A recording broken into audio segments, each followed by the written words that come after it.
Nous nous retrouvons pour notre rendez-vous hebdomadaire avec les têtes de liste de la liste Prenons-nous en main, la liste citoyenne, pour l'ordre spontané que le courrier des stratèges accompagne. Donc il y a Michel Goldstein qui est le tête de liste, Édouard Husson qui est le second porte-parole de la liste, si j'ose dire. Quelle est votre actualité, mes amis? Alors, à toi, Michel, Edouard. vas-y. Vas-y, Michel. Vas-y. Non, mais Bon. pour la première fois, je vais peut-être parler un peu de moi et parler de mon engagement politique et pourquoi j'ai décidé d'essayer de faire bouger les choses. Il y a à peu près 10 ans, mon épouse a fait ce qu'on appelle une ischémie médulaire, c'est-à-dire un AVC de la moelle épinière. Elle est comédienne et elle était en répétition et c'est venu tout d'un coup. Et elle a été amenée par les pompiers à l'hôpital Antoine Béclair à Clamart. Bien sûr, elle m'a prévenu tout de suite de ce qui lui arrivait. Je me suis précipité. C'est quoi les symptômes de ce type de maladie? C'est une paralysie qui commence par les jambes et qui monte petit à petit et qui peut aller jusqu'au cœur. Et bien sûr, c'est le décès. Donc il faut aller très vite. Hein. C'est comme un AVC qu'on peut avoir. Donc il faut aller très très vite. Je me suis précipité aux urgences et j'arrive. On me dit, elle est prise en main, ne vous inquiétez pas et tout. Je m'installe dans la salle d'attente, le temps passe. Je commence à m'inquiéter parce que je suis quand même quelqu'un qui a besoin de connaître tout de suite, malgré tout, l'information. Et j'essaye d'avoir des informations. On me dit non, on ne peut rien vous dire, on peut rien vous dire. Bon, je m'installe devant la sortie des médecins et des infirmières et personne ne me donne d'informations. Et à ce moment-là, j'ai pété un plomb, j'ai forcé les urgences et j'ai commencé à la chercher dans les box. Et j'arrive stupéfait. Elle est avec un médecin urgentiste, une femme, qui est en pleine panique, qui n'arrive pas à faire un diagnostic et qui surtout décide d'avoir un comportement indigne, presque en insultant mon épouse, en lui disant comment ça se fait que vous êtes dans cet état, pourquoi vous souffrez, bon voilà. Et là, j'ai moi, péter un plomb supplémentaire en disant Madame, vous n'y connaissez rien. Alors, j'ai eu la chance, dans une autre vie, d'avoir travaillé comme infirmier à l'hôpital et d'avoir commencé des études de médecine. Ce qui n'était pas grand-chose, mais l'hôpital m'a permis de diagnostiquer certains signes et elle avait les pieds en équerre comme ça, et c'est un signe de neurologie. Donc, j'ai dit à cette médecin urgentiste d'aller me chercher immédiatement un neurologue. Donc, elle a obtempéré, mais on a perdu pratiquement 3 heures, ce qui fait qu'elle aurait pu décéder. Si je n'étais pas intervenu, je ne sais pas ce qui serait passé. Ça montre à quel point nos hôpitaux sont dans une déliquescence totale. C'est qu'on n'a pas l'information, on a des médecins qui sont de plus en plus en panique, des personnes de plus en plus incompétentes, noyées parce qu'il n'y a pas suffisamment de personnel. Et moi, j'ai eu la chance, parce que j'ai les moyens de me défendre, donc je l'ai tirée de là et j'ai pu la faire transférer à l'époque au Val-de-Grâce, où elle a pu aller être prise en main par le professeur Renard, qui est un neurologue éminent, et elle a pu être soignée. Mais la perversion va encore plus loin. C'est que même au Val-de-Grâce, elle a eu la visite d'un jeune médecin qui est venu la voir dans sa chambre pour lui dire « Madame, vous ne pourrez plus jamais remarcher. » La perversité de ses propos. Et j'ai retrouvé ma femme en larmes suite à ce que lui a dit ce médecin. Alors, on ne l'a pas retrouvé parce que j'avais décidé d'essayer de porter plainte. Comme j'ai voulu posé plainte aussi contre l'hôpital Antoine Béclair, mais malheureusement, j'ai préféré me consacrer au rétablissement de ma femme, qui, par miracle et avec une volonté incroyable, remarche. Elle a encore beaucoup de difficultés neurologiques, mais elle remarche. C'est pour montrer à quel point on est dans une société où l'humain n'existe plus, n'est plus pris en compte. Alors à un moment donné, il va falloir quand même se pencher là-dessus. Les relations humaines sont en train de se défaire. Toutes nos institutions sont en train de tomber par terre. Il y a un vrai problème. Et je vais aller encore plus loin parce que elle est comédienne, donc intermittente du spectacle. Elle n'avait pas ses heures. Elle n'a rien pu toucher. Le chômage, rien du tout. Donc elle se retrouve totalement à ma charge. Heureusement que nous sommes un couple très uni et que j'ai pu m'occuper d'elle comme je m'occupe de ma famille, et c'est tout à fait normal. Mais je me suis battu et j'ai réussi en partie à pousser dans le sens que l'aide aux personnes handicapées ne soit plus soit déconjugalisée pour que les femmes ou les hommes ne soient plus dépendants de leur conjoint. Donc, depuis octobre dernier, le gouvernement, qui a mis énormément de temps pour prendre cette décision, a accepté effectivement que ça ne soit plus le foyer globalement qui soit pris en compte, mais la personne invalide. Donc, c'est la MDPH. Pour le calcul de l'AH et des aides. Tout à fait. Résultat, c'est que c'est la CAF qui s'en occupe. Donc, j'ai commencé par, au mois d'août, déposer un dossier à la MDPH. Quelques mois après, la CAF me redemande le même dossier. Donc, je reconstitue une deuxième fois le même dossier. Ensuite, plus de nouvelles, on dit que votre dossier va être traité. Et au fur et à mesure, ils me redemandent des documents me concernant, alors qu'ils savent très bien que mon épouse ne touche plus rien, ne peut plus travailler actuellement. Ce qui fait qu'on s'est retourné de nouveau vers moi pour me demander mes revenus. Alors je leur explique, mais normalement, c'est elle qui est invalide, ce n'est pas moi. Donc, si cette loi a été faite, c'est pour que la personne invalide puisse toucher quelque chose. Alors ils me disent, oui, mais il nous faut tous vos documents. Et ça n'arrête pas, et la machine est partie. On me demande document sur document sur document. Et quand on les appelle, alors je ne rappelle pas, c'est la journée que vous passez pour avoir quelqu'un. Et au bout du fil, vous avez une personne, et ça aussi, c'est très dur à accepter, une personne extrêmement agressive qui vous dit, mais vous n'allez pas envoyer les documents. On leur dit gentiment, mais si, ça a été envoyé. Mais non, je ne les ai pas.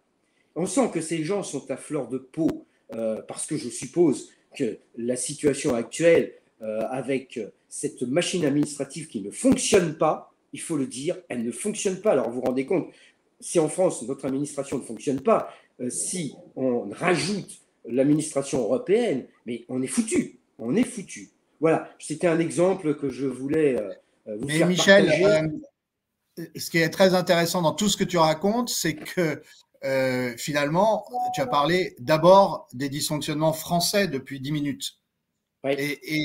Et finalement, est-ce que c'est pas l'expérience qu'on fait, nous, c'est que bien sûr, il va falloir changer beaucoup de choses de l'Union européenne, mais ça va avec une réforme profonde de la manière dont est gouverné notre pays.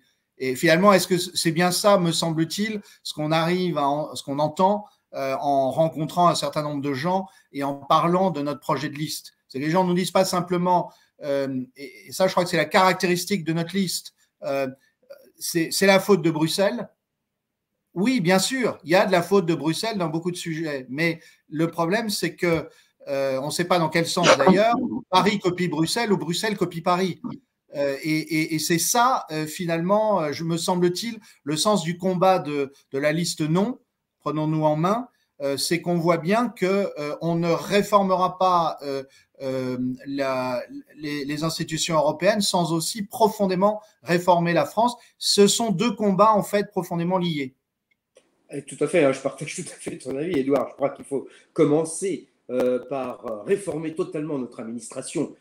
Je sais qu'Éric est vent debout là-dessus, mais c'est de la réformer intelligemment. On a besoin de cette administration, mais on a besoin que les gens travaillent de façon déjà beaucoup plus souple, qu'ils ne soient pas non plus dans un stress total. Vous vous rendez compte qu'il fallait pratiquement 1 an pour avoir un passeport, qui est un droit. C'est un droit de voyager, de pouvoir se déplacer. Il y a des gens qui ont été obligés d'attendre 1 an pour avoir un passeport. Mais c'est incroyable, je n'ai jamais vu ça dans toutes tout ce qui était politique jusqu'à présent. Pour moi, c'est inimaginable. On a l'impression que sous le gouvernement Macron, on a un effondrement total de l'administration. Donc, et ce que tu dis, c'est qu'effectivement, notre administration, elle est aussi liée à Bruxelles. Et donc, il faudrait commencer par réformer chez nous et réformer aussi Bruxelles. Je vous raconterai après, mais on ne fera peut-être pas aujourd'hui, mais sur la carte d'invalidité, il y a beaucoup à dire. C'est une carte qui est normalement une carte européenne qui est très claire. Hein. Ça permet aux personnes invalides d'avoir le stationnement gratuit partout. La loi européenne est très claire. Cette carte d'invalidité doit être mise sur le tableau de bord de tout véhicule et visible par toutes les forces de l'ordre. Voilà, c'est très clair. Mais je prends l'exemple de la ville de Paris. Ils sont hors la loi. C'est-à-dire que depuis qu'ils ont mis en place ce qu'on appelle la sulfateuse qui passe dans toutes les rues et qui en plus donc, met des contraventions à tout va, vous vous rendez compte, ça a rapporté l'année dernière à la ville de Paris 152 millions.